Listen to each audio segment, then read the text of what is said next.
Welcome back to the HSE tutorials. This video explains introduction of Unit 1 of NEBOSH IGC, its elements, its exam and requirements to pass it.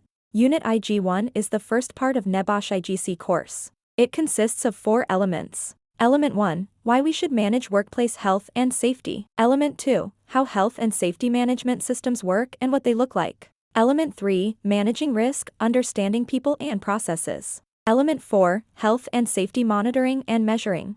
Now, we will explain about the NEBOSH Igc1 exam and its requirements to pass it.